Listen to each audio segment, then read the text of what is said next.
জয় শ্রীকৃষ্ণ চৈতন্য প্রভু নিত্যানন্দ শ্রী অদ্বৈত গদাধর শ্রীবাসাদি গৌর ভক্তবৃন্দ। হরে কৃষ্ণ।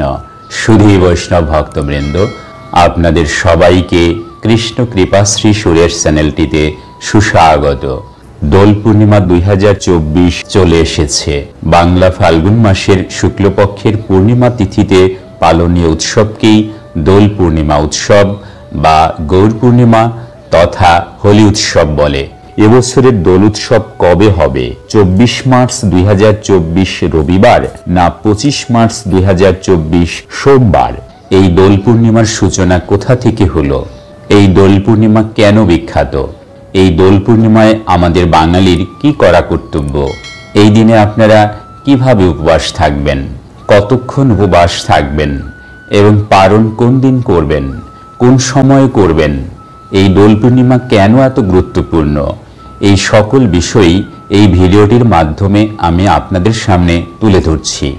আপনারা সম্পূর্ণ ভিডিওটি অত্যন্ত মনোযোগ সহকারে দেখুন। হরে কৃষ্ণ। প্রেম চেয়ে বলুন রাধে রাধে, জয় রাধে। সুধী বৈষ্ণব ভক্তবৃন্দ, দোল পূর্ণিমা 2024 চলে এসেছে। এবছরের দোল পূর্ণিমা উৎসব পড়েছে 25 মার্চ 2024 সোমবার, বাংলায় 11 চৈত্র 1430। এখন আপনাদের কাছে একটি বিশেষ প্রশ্ন, আপনারা কোনটি পালন করবেন, দোল নাকি হোলি? দোল আর হোলি কি একই?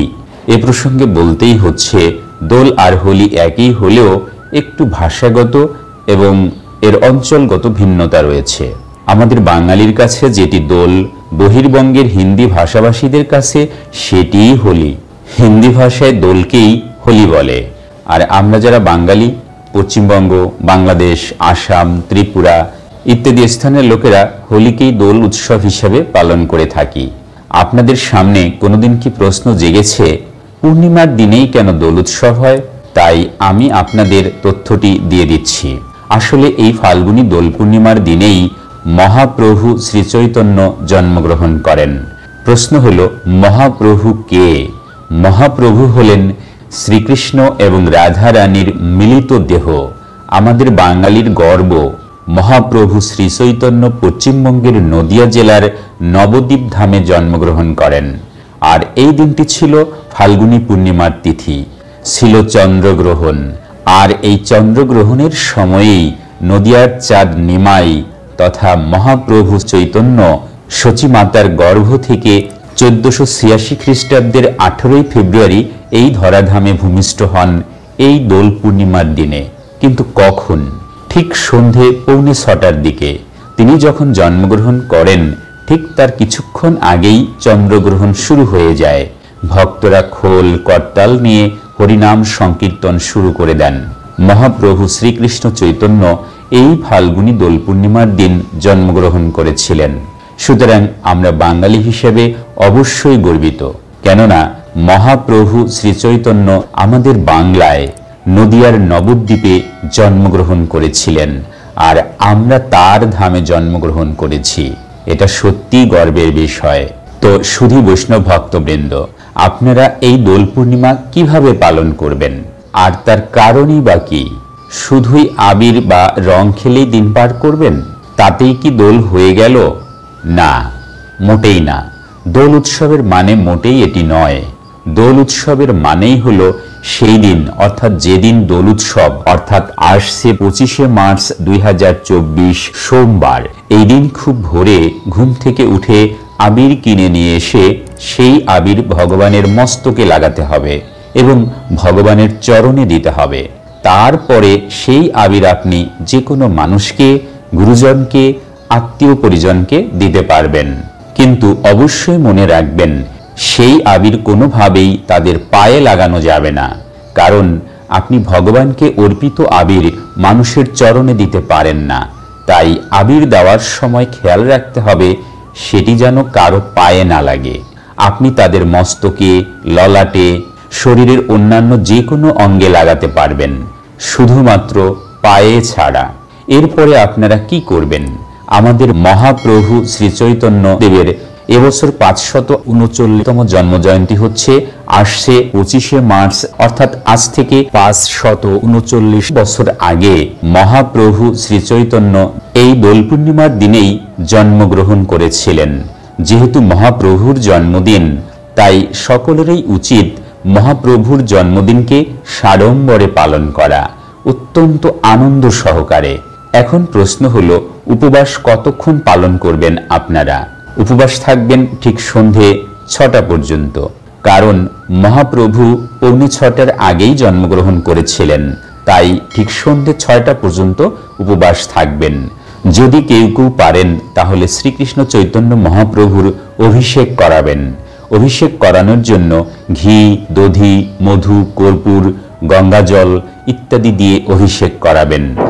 তারপর ভগবানের উদ্দেশ্যে আপনারা চন্দন, পুষ্প, তুলসী এইসব দেবেন, ভোগ লাগাবেন এবং আরতি করবেন। এটিই হলো সদাচার বা সংক্ষিপ্ত নিয়ম। কিভাবে আপনারা উপবাস করবেন? সন্ধে 6টা পর্যন্ত আপনারা উপবাস করবেন। তারপর মহাপ্রভুকে প্রসাদ নিবেদন করে সেই প্রসাদ আপনারা পেতে পারবেন, এবং আপনারা যদি কিছু নিরামিষ বা অনুকল্প প্রসাদ পেতে চান তাও পেতে পারবেন। এবার প্রশ্ন হলো, আপনারা উপবাস থেকে দোল খেলবেন কিনা? অবশ্যই মহাপ্রভুকে আবির দেওয়ার পরে দোল খেলবেন। তার পরের দিন আপনারা কি করবেন? তার পরের দিন কিন্তু হোলি উৎসব আপনারা কখনোই করবেন না। এই জিনিসটি ক্রমাগত চলে আসছে, এটির পরিবর্তন হচ্ছে না। কিন্তু হোলি উৎসব আমাদের নয়। হোলি উৎসব হলো পশ্চিমবাংলার বাইরে যে সকল অঙ্গরাজ্য রয়েছে, তারা এই দোল উৎসবকে হোলি উৎসব হিসেবে পালন করে আসছেন। তাই এই হোলি আপনারা বর্জন করে দিন, আপনারা দোল উৎসবকে পালন করুন। আপনারা পূর্ণিমার দিনই দোল উৎসব পালন করবেন। আগামী 25শে মার্চ 2024 সোমবার আপনারা যারা পূর্ণাঙ্গ উপবাস থাকছেন, তারা 26শে মার্চ মঙ্গলবার পালন করবেন। আর পালন কখন করতে হবে? এবছরের পালনের সময় হচ্ছে 26শে মার্চ মঙ্গলবার সূর্যোদয়ের পর থেকে সকাল 9টা 45 মিনিটের মধ্যে। এই সময়ের মধ্যে ঘুম থেকে উঠে স্নান করে ভগবানের পূজা অর্চনা করে আপনারা ভগবানের ভোগের প্রসাদ গ্রহণ করবেন, তাহলেই পালন সুসম্পন্ন হয়ে যাবে। এইভাবেই আপনারা দোল পূর্ণিমার উপবাস পালন করবেন। এবারের প্রশ্ন হলো, এই দোল উৎসবের প্রচলন কিভাবে হয়েছিল? এই দোল উৎসব হয়েছিল পূর্বে দাপর যুগে, ভগবান শ্রীকৃষ্ণ যখন নন্দালয়ে এসেছিলেন। আপনারা সকলেই জানেন, ভগবান শ্রীকৃষ্ণ মাতা দৈবকীর গর্ভে মথুরায় কংসের কারাগারে আবির্ভূত হলেও পিতা বসুদেব দৈব নির্দেশে মাথায় একটি ডালিতে করে যমুনা পার হয়ে নন্দালয়ে যশোদা মায়ের কাছে রেখে যান। আর তার পরের দিনেই নন্দোৎসব পালিত হয়। এরপর ক্রমে ক্রমে গোপাল বড় হয়ে ওঠে, ছোট থেকে নন্দালয়েই। অতঃপর সেই দিন এই দোল পূর্ণিমা উৎসব হয়েছিল, যেদিন বৃন্দাবনে গোপীদের সাথে, ব্রজবাসীদের সাথে এই দোল উৎসব খেলেছিলেন ভগবান শ্রীকৃষ্ণ। সেই বৃন্দাবনের ধারায় আবার যখন কলিতে আসলেন শ্রীকৃষ্ণ চৈতন্য মহাপ্রভু রূপে নবদ্বীপ ধামে, তখনই আবার দোল উৎসব পালিত হয়।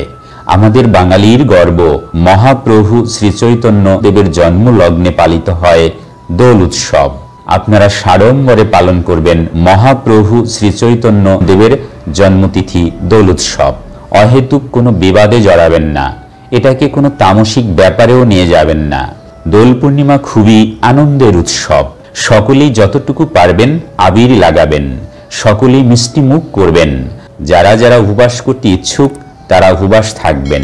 সঠিক সময়ে আপনারা উপবাস নিয়ম মতো সেরে ফেলবেন এবং ভগবানের পুজো করবেন, আরতি করবেন। পরের দিন ঠিক সময় মতো আপনারা পালন সম্পন্ন করবেন।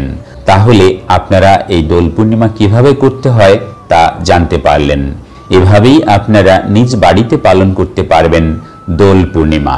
কোথাও যাওয়ার কোনো প্রয়োজন নেই। বাড়িতে সব ভক্তবৃন্দ মিলে হরিনাম করবেন, কারণ মহাপ্রভু যেদিন এসেছিলেন সেই মুহূর্তেও এই হরিনামেই কীর্তন হয়েছিল। এই হরিনাম মহাপ্রভুই নিয়ে এসেছিলেন। হরিনাম আগে এসেছিল আর মহাপ্রভু পরে এসেছেন।